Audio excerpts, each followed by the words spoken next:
This is Levi, the lovely Levi. Each week I pick which animals are going to be out here. And there's Rocky. There's Rocky. Hey, Amanda. Good morning, Nicole. What do you think? And look who's there on cue. I sit down here every Sunday morning in this seat. And look who goes to his station. How's that for a conditioned reinforcer? Good morning, Karen. Good morning, Lisa.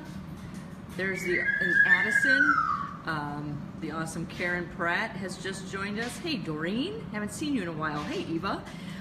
Karen Pratt is the manager here at the Animal Behavior Center. What do you think, Rico, here at the Animal Behavior Center? Good morning, Stacy. Holly. Hey, everybody. Let me get... What? There's Rocky.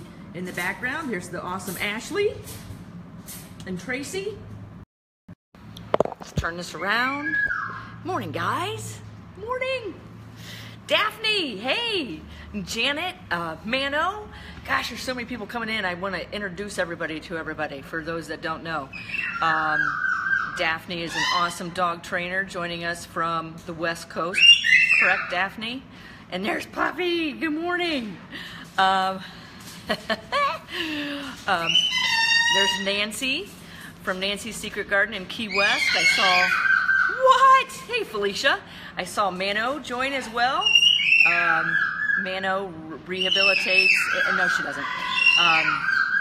Education Raptors, yes, here in Ohio. Jill, good morning. Hey, everybody. So, Doreen, I didn't get my coffee this morning because I never drink it anyways. Right, Rico? Why don't you come to your station? Pipsqueak. So, hey, Therese. Good morning, everybody. Welcome to another episode of Coffee with Critters. You guys need to let me know what topics you'd like to see discussed. I have a huge, gargantuous list, and I try to keep them relevant based on different things that are happening throughout the time of the year, or what have you. Hey, Deb.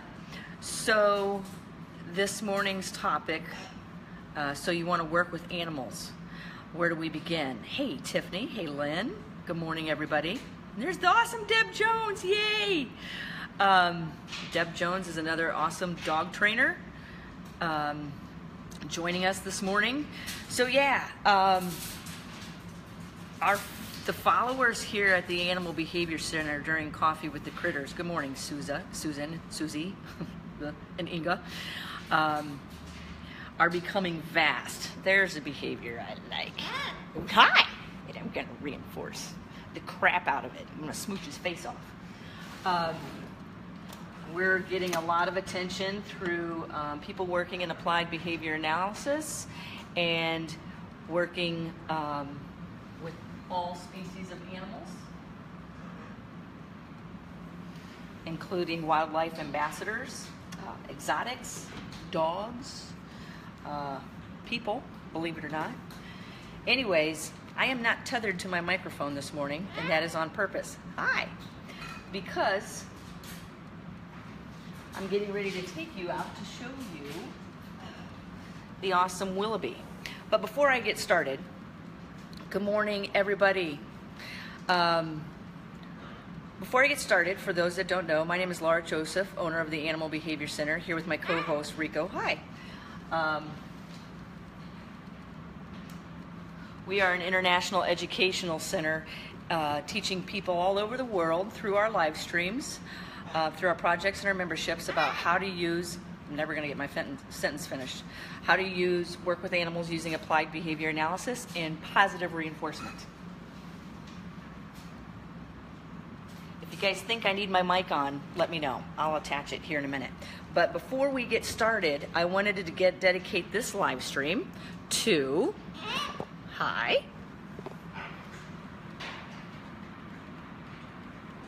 to Willoughby. Willoughby is the education turkey vulture here for training from Nature's Nursery. Let me turn this around, see if she's doing her morning glory. She was up.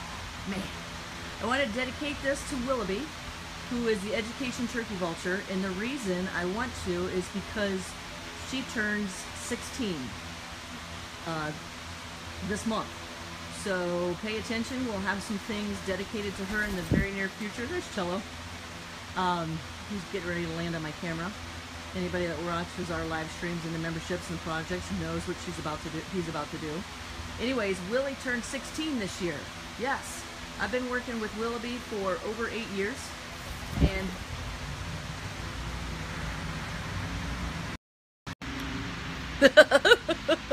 skip the tripod, huh? I've been working with Willie for over 8 years, and she has been one of my best teachers, and that is what helped me determine what I'm going to talk about today.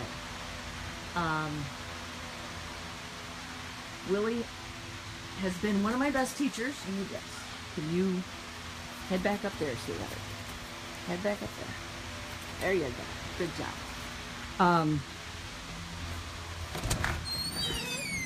Willie has been one of my best educators because, let me turn this back around, and that's her turning 16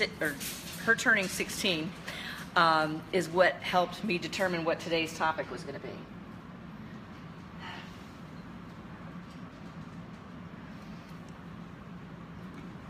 Did I ever grow up wanting to be an animal trainer? No. I knew I wanted to work with animals, but I didn't know that was even a possibility. Hi. Wasn't sure that was a possibility. My mother always told me, because when I was young, I wanted to be a biologist, and I started off, that's right, Rock, in college, majoring in biology, and I loved it, but there's several things about biology that I needed to take that I didn't like. Hi!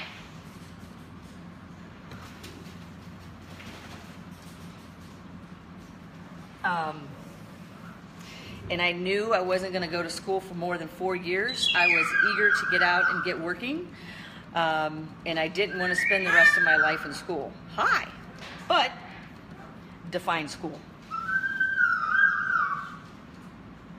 So I started off in biology, thinking that I wanted to be a marine biologist, and then I found out how long it would take me to get the degrees that I need to do what I wanted to do, so I quickly changed my major. Hi. Besides, I couldn't stand chemistry.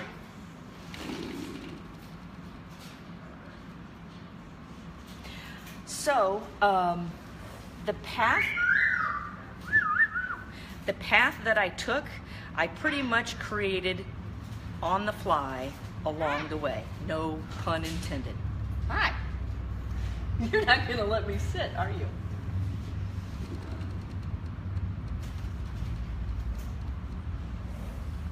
So we've got Levi behind us on purpose for this morning's topic. That enclosure is numerous species enclosure. That's the one the Quadamundi is getting ready to go in, but we're temporarily using it now for dogs and pigs. Anyways, hi! There's a million different paths you can take in the world of animal behavior, and some of them can be created that aren't even created yet. I know we have a lot of board certified behavior analysts that follow us now, and many people in the field of applied behavior analysis. The field of applied behavior analysis has kind of been pigeonholed, pun intended, has been pigeonholed into working with only within the autistic spectrum. And I went back to school. I graduated with a degree in documentary filmmaking, because then I thought I was going to go make wildlife documentaries. But all of the things I majored in college have all come together, and I've shaped and designed my own business through it. Biology. I loved communications through college and through high school. I was always taking public speaking classes. Did I ever think I would be a public speaker? No. I took those classes for my own form of enrichment. All through college, I was taking interpersonal communication, broadcasting. I just loved communication. And then, did he just yell hi at me? And I'm going to reinforce it.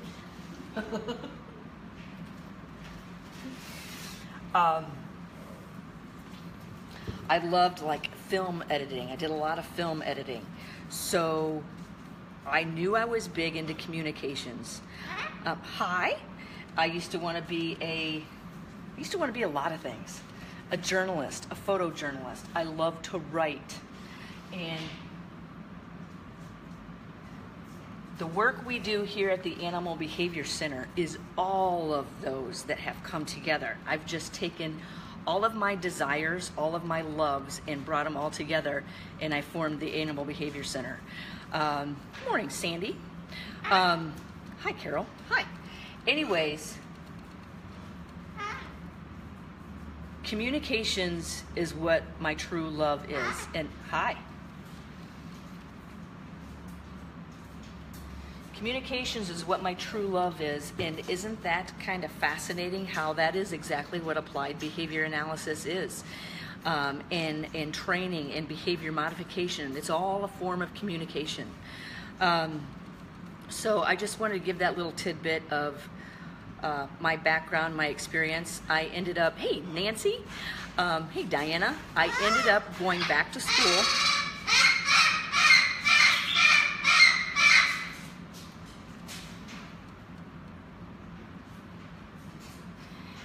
Once I found out I could actually work with animals and it wasn't just a dream.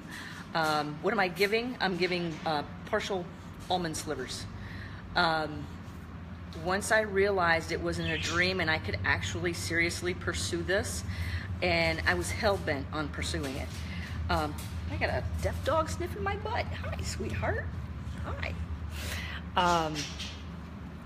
That's when I went back to school and started taking master's classes in applied behavior analysis with the intention of working with animals. So in many fields, not all, but most, there's so many fields you can go into in working with animals. Mine is education, educating people how to work with animals. So many people will hire me to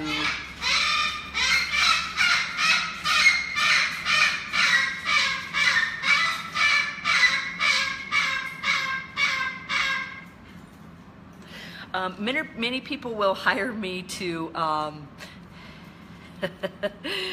hey Tim, many people will hire me to modify the behavior of their animals, and I can do that. I can do that, but as soon as I leave, if you don't understand what I'm doing, the behavior is probably not going to maintain. So most of the work that I do is training people. A lot of people get into the field of working with animals because they don't want to work with people. They want to work with just animals. Give this some serious consideration. Hey Bobby, hey Janine. Give this some serious consideration.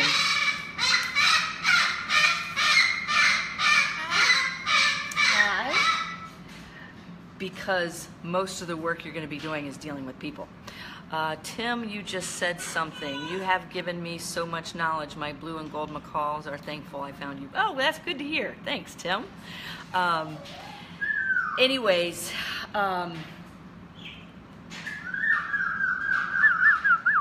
there are so many different fields of animals, working with animals, that you can go through that I'm not even going to be able to begin touching on what they could be. I know we just started the Animal Behavior Centers Shelter Support Network.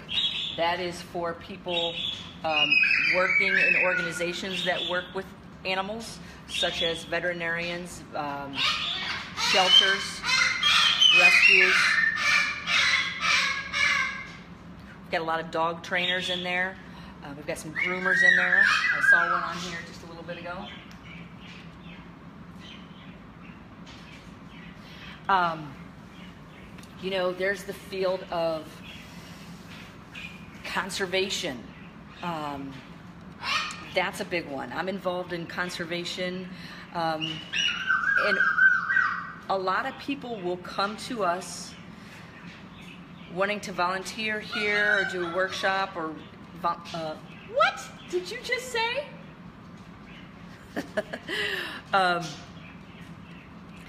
Not knowing what they want to do or be, and so they spend time here trying to figure it out.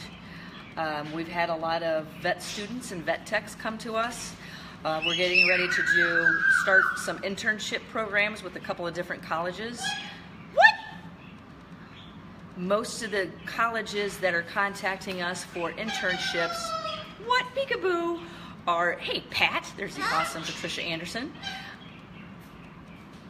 Most of the colleges that contact us are interested in their psychology students interning here. So a lot of times people come to us, we've got an intern getting ready to start the end of August. She's not exactly sure what she wants to do, so she's going to spend, I can't remember, Karen, how much time is she spending here? A couple of months.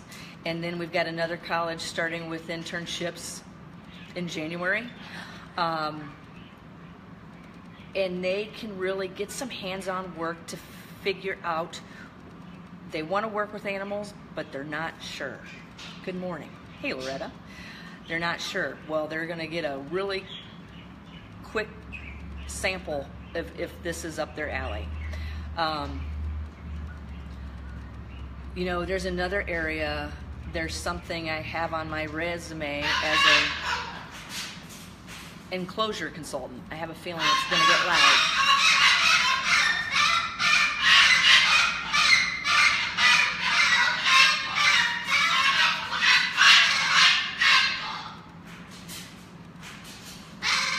I just accidentally reinforced that just by looking at them.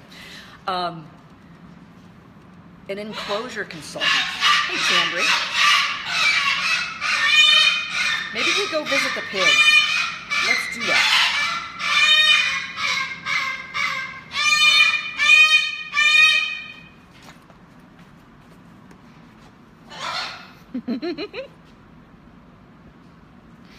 Be right back, Levi. Now it gets quiet because I'm leaving. Let's go visit Milo. Hey, what's up, Buttercup? We're in here with Milo. What's up, Milo? Yeah. An enclosure consultant. That is a lot of fun. Well, to me. Reinforcer is always determined by the individual. So what's reinforcing for me could be totally different for somebody else. Nice job. An enclosure consultant. I love designing enclosures for animals, and you can do this through zoos, wildlife rehabilitation centers, shelters. And the reason I love designing enclosures for animals is because I learn so much through watching how that, not necessarily how the species interacts, but how that individual interacts. You know, what are its restrictions? Is it handicapped in any way? And I've done a lot of work through wildlife rehabilitation centers, so that has been a great education tool for me because it caused me to have access. There's Milo moving the tripod. And if I reinforce that, that's what he's looking for. He's looking for me to drop a treat. And he's like, well, let me interrupt your live stream. Volunteering at a wildlife rehab center gives you so much exposure to so many different species of animals. And working with those he's going to touch the tripod again. Working with those animals with those handicaps really opens your eyes in how to design enclosures to empower the animal. We were just talking, I can't remember I think it was in the Parrot Project, our Q&A the other day. That's Milo.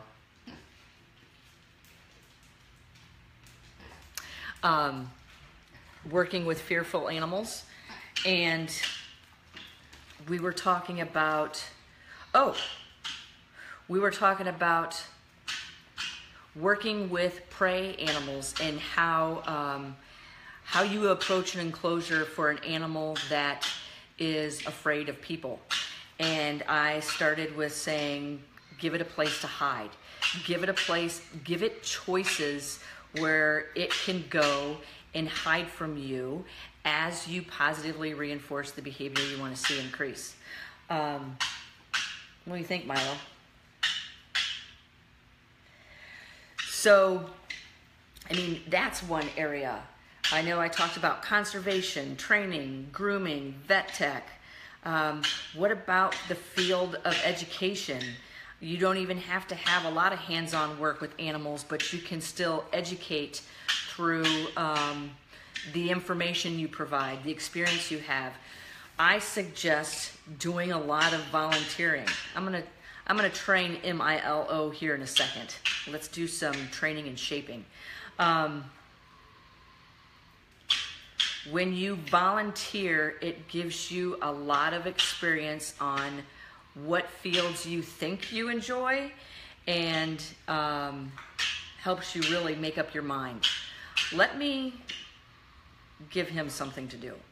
The reason I like to train is because I like empowering those animals. I love empowering those animals. And whenever I do a coffee with the critters, I always decide which mammal I'm gonna bring out with me. I've got Levi in there. Levi came to us as a, Levi's our deaf dog, which reminds me, we just did a couple of live streams last week. Hey, Helen. Dr. Karen Becker asked to interview me, so we just did an interview on Friday, and as soon as that is aired, I will share it with everybody. We also did another live stream in the Lucky Lou and Coco 2. Somebody's sitting here trying to get me to train them. The behavior of him moving my tripod is maintaining or increasing, so something is reinforcing it. What is reinforcing it? I have a feeling I am reinforcing it. The periods of time, the periods of time that I'm trying to identify. Thanks, Tim. I'm trying to identify the reinforcer right now behind why he is moving the camera. Well, I know why he's moving the camera. I just need to identify the reinforcer. So I don't want him moving the camera. It's not a big deal, but he's doing it. And I have a feeling it's because he wants trained. He wants food specifically. And I have a feeling the reinforcer is, and this is what's so key about identifying reinforcers. The reinforcer is that period of time that I stop talking each time he moves the camera. That is specific in identifying a reinforcer. Does that make sense? If you re-watch this live stream, he's getting ready to touch it again. He's paying attention to me out of the corner of his eye, and he knows that each time he moves the camera, I give a lull in my talking, which is communicating to him that his behavior is getting my attention, and that's exactly what he wants. So, boy, is it blowing up in that room. Levi's deaf and he can't hear a thing, and that's why I left him in there. Levi and Milo do not get along. So let's give Milo something to do. Hey, Kathy, let's give Milo something to do so I can show you some kind of training. What do we want him to do? Because I need to, in order to replace this undesired behavior of moving the camera, of him moving the camera, in order to change an undesired behavior, you need to replace it with another behavior. So I need to communicate to Milo what behavior is going to get him what he's looking for. So that is a lot more effective than telling an animal what not to do. When you continually tell an animal what not to do, you can frustrate that animal very fast. And some of the animals I work with primarily exotics, and I prefer to work with exotics. Some of the animals that I work with, if you continually tell them to stop or what not to do, you could be putting yourself in a lot of danger. Willie, the turkey vulture. I'm paying attention to the movement of the tripod, and I'm trying not to give that lull so I don't reinforce that behavior. Here it goes again. And it's getting ready to happen again. So anyways, I'm just trying to fill that period of time, so I try not to reinforce this undesired behavior.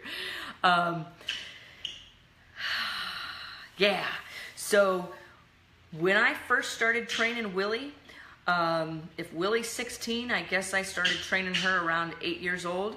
I was very afraid of Willie. I knew nothing about turkey vultures. The only thing I knew was applied behavior analysis. And so each thing I would study in applied behavior analysis, I would move out there and start interacting with different animals using the different laws of behavior. The camera tripod probably has become a discriminative stimulus. The tripod stays in here a lot of times. Maybe, I'm not sure, but I know the tripod is a cue for Cello to land on it. Yeah, so the only time I bring out my tripod is when it's time to do a live stream and training's getting ready to happen. So you may be right, Deb. I know I've got a pigeon over here patiently looking in the window because he once trained as well. We're working on training him. I believe it's in level 2. He wants in. Let's get him in here. Let's do some multi-animal training. Let me bring him in here. So those of you that have watched through level 1 and level 2 saw how I shaped the behavior of him coming in here. And I had to do that because Milo, Levi, Cello, and possibly Snow are getting ready to go on a workshop that I'm giving to a facility that focuses on using applied behavior analysis with people.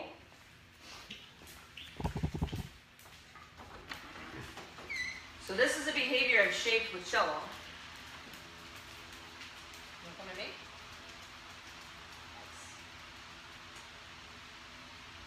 So I had to get him in this room and pass the big bad turkey vulture wreath.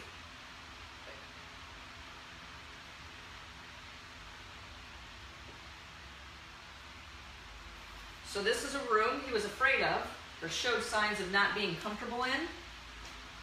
And we've shaped this behavior, right? We do all of our training, a good majority of our training with him in here now.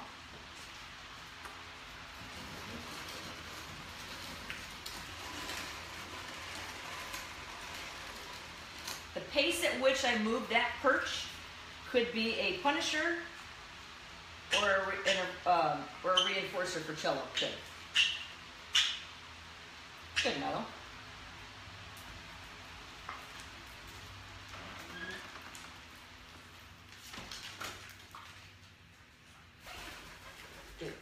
So I'm going to show you some of the training that I'm doing, getting Cello and Milo ready for the workshop, because they both have to be transported and moved. We're probably going to work in a gymnasium. Good.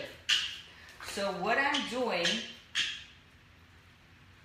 is I'm going to create some undesired behavior is going to happen here real quick if I don't do something about it. I'm training him to target to that perch. Good. Because that perch is going to go to the gymnasium with me. Good.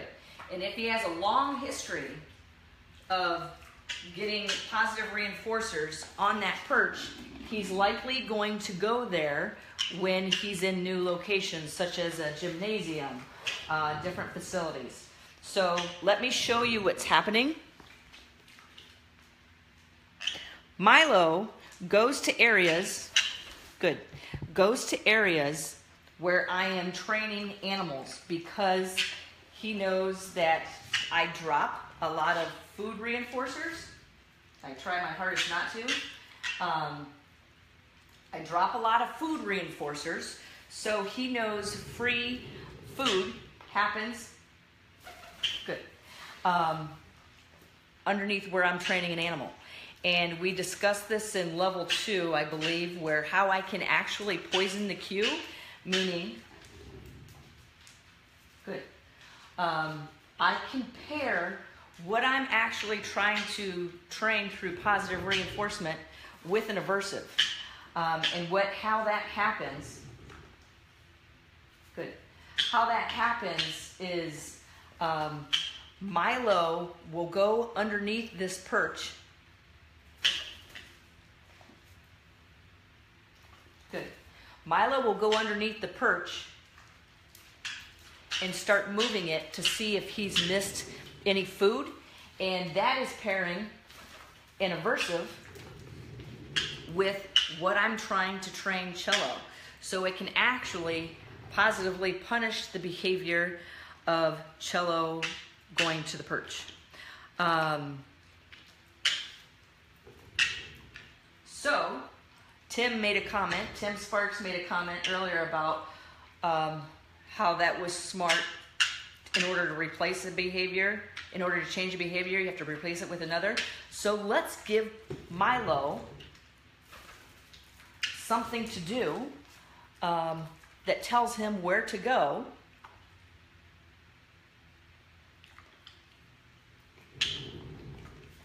Because I don't want him at the base of this perch.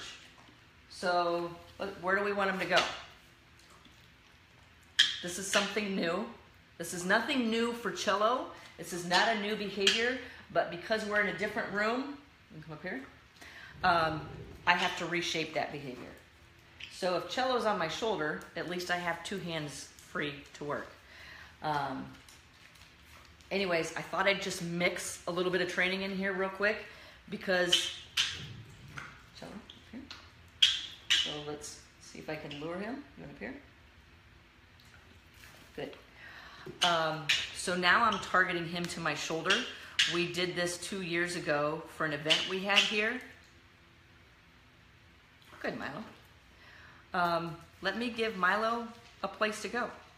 Where do we want him to go? I see a dog bed over there. Well, it's a pig bed. We can train him to go there. Trying to get the camera back far enough. So all this is communicating with the animal, what do we want them to do? So how I approach this, I mean, he doesn't know Milo on your bed. So he's sitting here. So watch how I do this. Let's make sure I get enough Cheerios. Ready? Oops.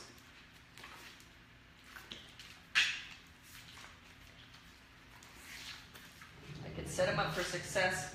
Right here. Good. I gotta be careful because if I knock Cello off balance, I could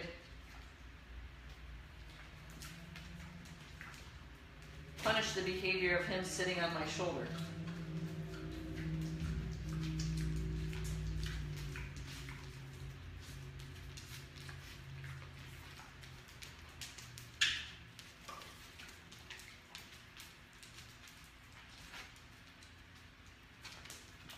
Good.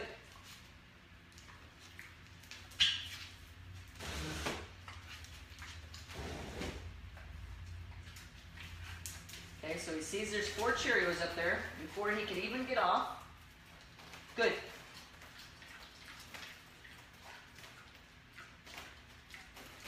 Turn around. So he doesn't see the Cheerios, so I've just missed my opportunity to keep him up there.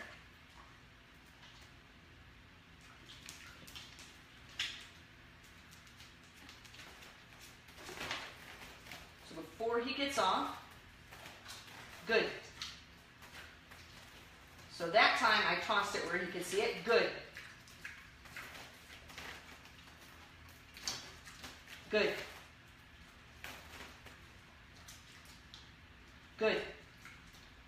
So I'm training 2 targets, Milo to target all 4 hooves on the bed, Good. And cello on my shoulder.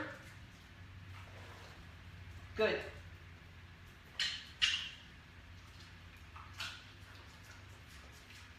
Creating duration. Good. Now let's see if we can get cello back to his perch.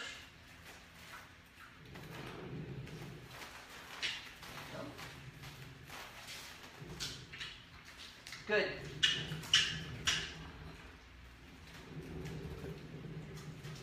So you're going to watch the pace at which I'm moving with cello. Okay. Good.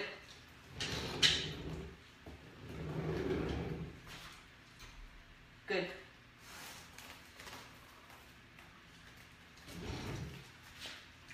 Good.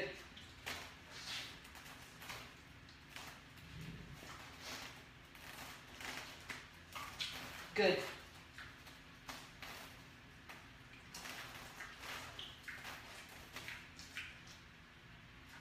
Good.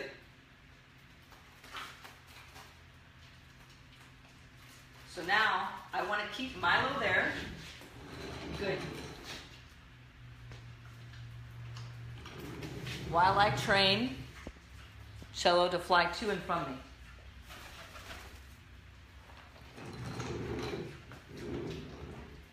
Good. So this teaches Milo where I want him to be. I don't have to tell him where I don't want him to be. Good. Oops.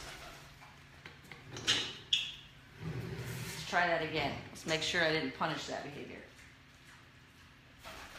Good.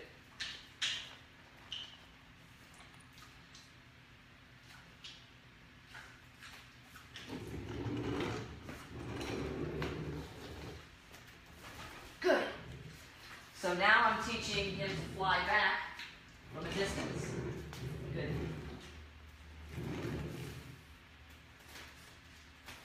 Now I'm starting to lose cello's interest. Can you guys tell? He's going to fly up to the lemur perch. And there he goes. So that's the importance of, hey, Steve. Good. That's the importance of reading body language, understanding body language. Could you guys tell? Could you guys tell he was getting ready to leave? I could tell because he started looking different places. Good. So when Milo goes on this lemur perch, this was a perch we had for Molly the lemur when she was here. He's showing nesting behaviors. And if I were to walk up to him right now, he's going to peck my hands. So I don't. Because I don't want to pair myself with an aversive. But what I do want to do is see if I can start training him to fly to me off of a place that he has high desire to be. Sorry, this has turned into a training session instead of staying on the topic of, so you want to train animals. But good. Milo's still over here on the bed. And do I have a cue for it? Somebody asked me if I have a cue for it. No, I haven't put it on cue yet. So I shaped it by luring him.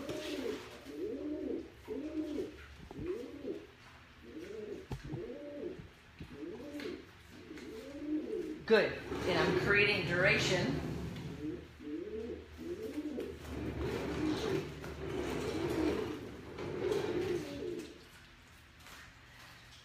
So this could pertain to many animals.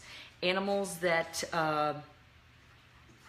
potentially resource guard or are labeled as territorial, cage aggressive, something like that. I understand that body language, so I'm not going to go near him because, like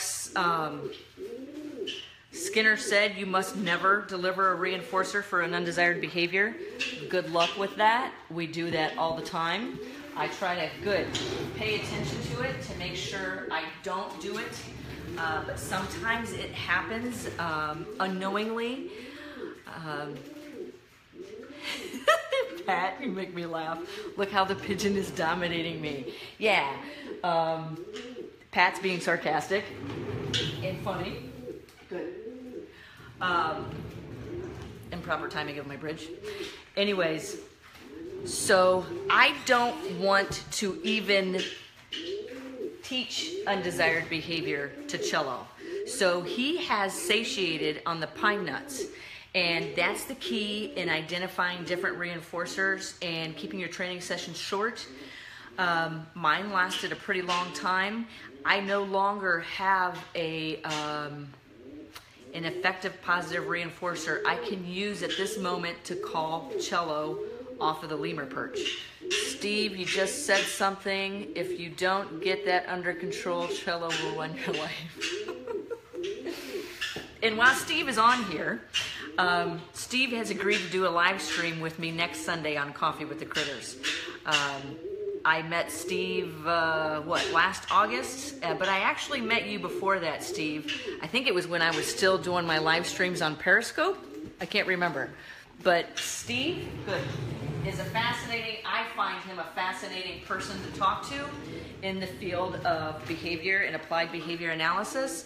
So I've asked him to join me next Sunday on Coffee with the Critters for kind of a go with the flow chat on behavior. You guys are really going to watch this one. I had a lot of time to spend talking. I'm just sitting here waiting for Cello to stop dominating me. I had a lot of time to talk to Steve. Good. And I find him fascinating to talk to in the field of behavior. So join us next Sunday on Coffee with the Critters. But for now, we still got this behavior going on. So I am not going to ask Cello to do something else because he's not going to do it. He's not going to do it. So I'm not going to ask it. I can tell by his body language. That is one key. I'm starting to see behavior change.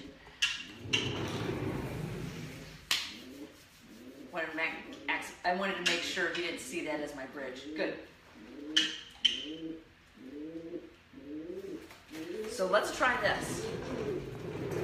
I'm going to call him off and see if and watch. This is called resurgence, hopefully, if I do it correctly. If an animal learns, and thank you for everybody for sharing this live stream. Good. Dang it. I'm accidentally shaping another bridge, and I'm trying not to, but I'm trying to train a pigeon, talk to you guys, and train a pig all at the same time.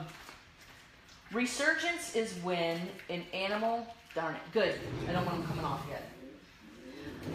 When an animal learns a certain behavior, brings a positive reinforcer, we try to change it. If we change it with a replacement behavior and the positive reinforcer stops for that replacement behavior, the animal will go back to the original behavior.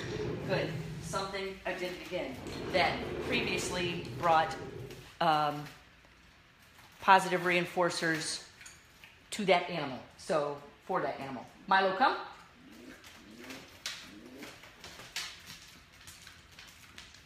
Good.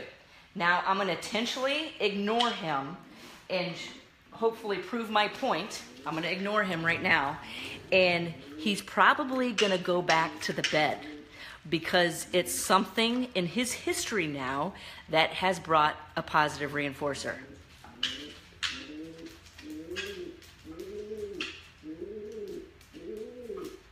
Why wouldn't he? It now has a history. Good. And that's a behavior right now that I want to see maintain or increase, so I'm going to reinforce it. But the importance, hey Bridget, I'll answer your question in just a second. The importance of what I just showed, say him being on that bed is an undesired behavior. Good. Which it's not. But say that's the behavior of a dog barking or a pig screaming. If that has a history of reinforcement for the animal, they're likely to go back to it. If another replacement behavior stops. Good. Does that make sense? That's called resurgence. And we still got Mr. Nesty Pigeon up here. What do you think, Cello? So the key in why I'm not going up to Cello right now, I did it again. The key in, good, why I'm not going up to Cello right now is because once an animal learns an undesired behavior brings a desired consequence. Hey, Liz, I haven't seen you in a long time. Once an animal learns an undesired behavior brings an undesired behavior by me, brings a desired consequence by him. I've taught it that it works. Good.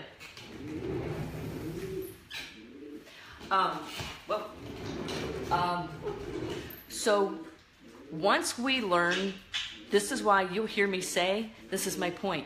Once we learn 2 + 2 = 4, we can't unlearn that. We know it works. I really would like him to, I want to show you how I can start to recall him off of that perch. So what I would do, so his cooing, this is the importance in applied behavior analysis. Good. Yes, I get really good at chucking a Cheerio. I train a lot of pigs, so I get really good with my aim.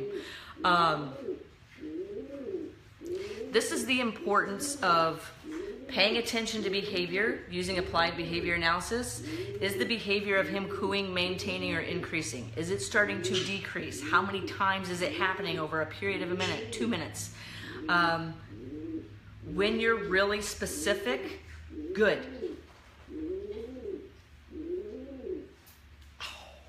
She shoots, she didn't score. It is off the bed.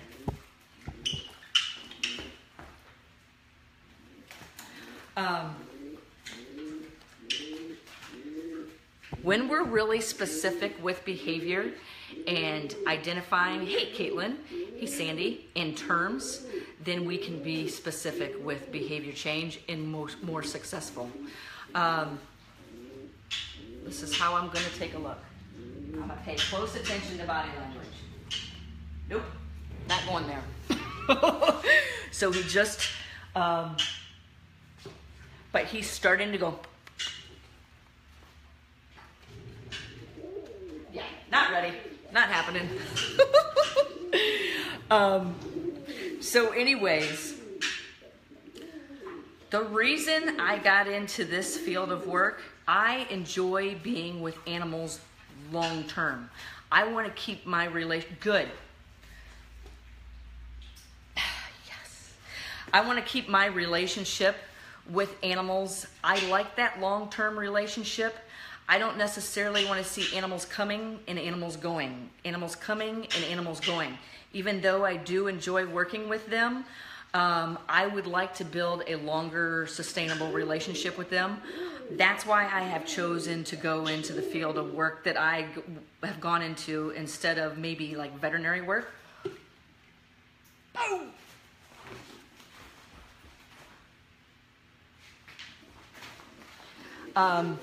There's an array of different fields of work we can go into. Through my working with the different animals here,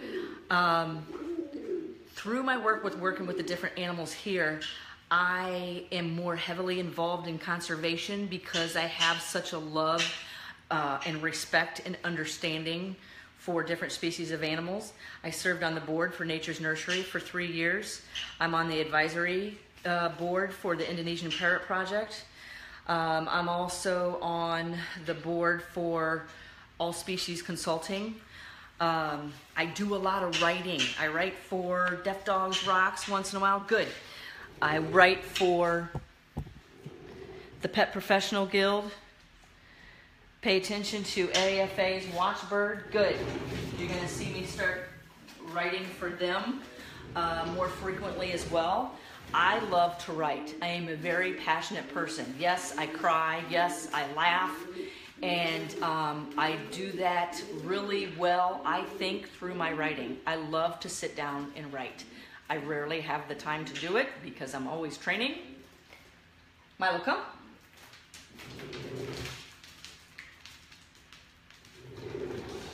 So I'm chaining a few behaviors. Touch, touch, good. So I asked her to come and 2 targets before touch, good. So before I delivered the reinforcer, he is looking for information. He is looking for, what do you want me to do? So I can start putting this on cue. On your bed. What's my cue? On your bed? Good. Bridge when all 4 feet hit. Deliver reinforcer. Now I'll start shaping that cue. Milo, come. Touch. Touch. Good.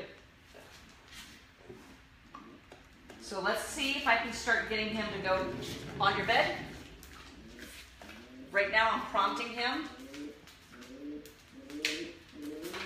Good. And prompt is a temporary tool that you use to get the behavior so I didn't ask for that, so I'm not going to reinforce it. So what's he probably going to do? He's probably going to go back to the bed. I could reinforce there, but I'm not going to. I'm going to ask a quick recall because I could easily train him to start coming back and forth. And this is how people train their pigs to attack people, unknowingly attack people.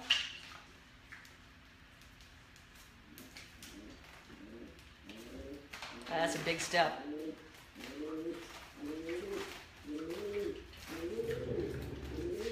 Milo, come. Good. So I'm going to eventually fade out these prompts on your bed. The prompt is me moving closer, me pointing. Good.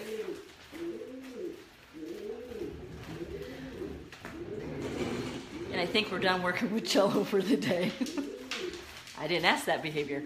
I need to start paying closer attention or I'm unknowingly or knowingly going to accidentally train this. Most of the time, zoo positions have a fairly long wait. Oh, you guys must be talking amongst yourselves. Yeah. So different fields of work. You guys know I work with a lot of different zoos. You can volunteer for them. You can offer to write a monthly newsletter to prove how valuable you could be to that organization. I used to write a lot for Nature's Nursery in Ohio Wildlife Rehabilitators Association. I did a lot of writing. I started a blog, and because when I started in this, nobody knew who Lara Joseph was. The Animal Behavior Center is not even 5 years old yet, so nobody knew that. So hey, Donetta. So where I started, a lot of volunteering, a lot of writing. I went back to school and started taking master's classes. And I started with my blog, I started gaining so many followers that people started asking me to come and present from them. And I was like, I'm not a public speaker. I cannot speak in public. I can speak in public in a classroom because that's where I learned it. But the reason I went into public speaking is because it was a challenge for me.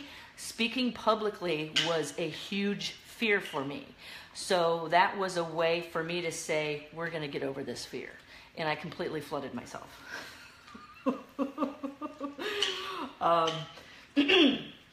One of my first presentations was speaking at AFA in front of about 300 veterinarians. How's that for flooding?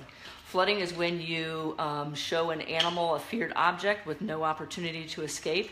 Yeah, I was standing on a stage behind a podium with 600 eyes on me. And yeah, if that was not completely showing me a feared object and with no opportunity to escape. I could have escaped, but it wouldn't have looked too good. Anyways,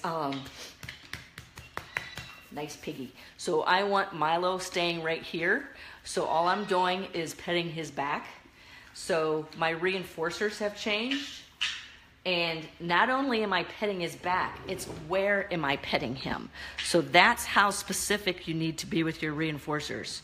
I want him to stay right here. So right now,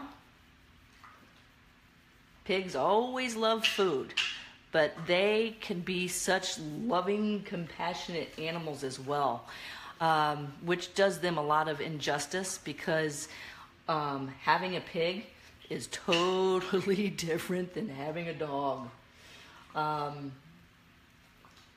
These are very intelligent creatures. Yeah, so Cello's out if you can tell. So if I stop delivering, he likes his butt scratched. He gets a little mohawk when you scratch his butt. So if I stop delivering, I know this is a higher valued positive reinforcer than this. So I am delivering this intermittently to get him to stay here until I ask him to. Oops, sorry. Until I ask him to go back to his bed. Milo, on your bed. I'm trying to fade out the prompts by not going as far. On your bed.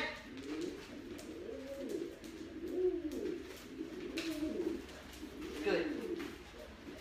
So if you guys have any questions on your work in the field of animals, you guys know that I give this live stream until 10 o'clock. And then the first thing I do is run back in the house, grab my computer, go through your comments, and start answering questions. Feel free to contact me. I respond to all of my emails and personally. If you go to theanimalbehaviorcenter.com and click on contact us, that comes straight to my inbox. Good. Also, for those of you that belong to different organizations, such as zoos, veterinarian's office, shelters, don't forget about the Animal Behavior Center's support network. It's a Facebook group. We're going to start doing live streams in there very soon. It's for organizations that work with animals, having more questions on using these approaches. If you like the content of these live streams, take a look at our online membership program. We have 2 levels, level 1 and level 2. Yeah. Body language, good. Level 1 is more for companion animals.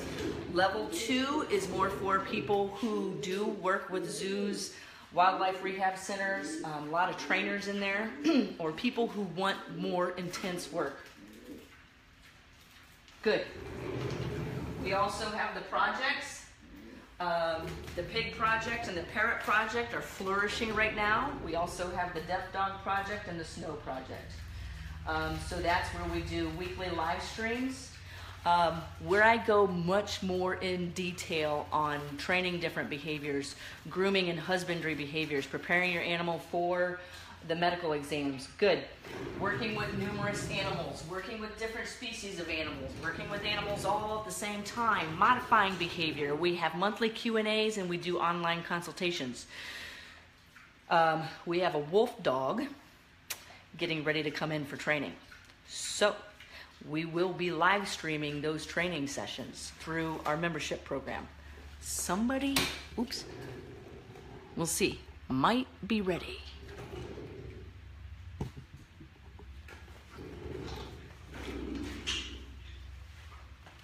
Good. So what perfect timing to end on. That is how. Good. Anybody works with birds? You understand nesting behaviors? Good. Be careful. I never try to reinforce them. We are probably going to modify that lemur perch. One thing I don't like to do with birds is reinforce nesting behaviors because you get so many other undesired behaviors that come with them. So until next time, if you guys want to contact us, you can at theanimalbehaviorcenter.com. That comes straight to me. Karen, thank you so much for moderating and attending this live stream, Coffee with the Critters. Those of you that know, Karen is our manager here at the Animal Behavior Center. All right, guys, I'm going to go inside and get on my computer and answer your questions. Until next Sunday, join us at 9 a.m. Eastern. I'll be talking with Steve Johnson, and we're going to be talking about different types of behavior, applied behavior analysis, a lot of where things go wrong in the world of working with animal behavior. All right? Have a great weekend, guys. See ya.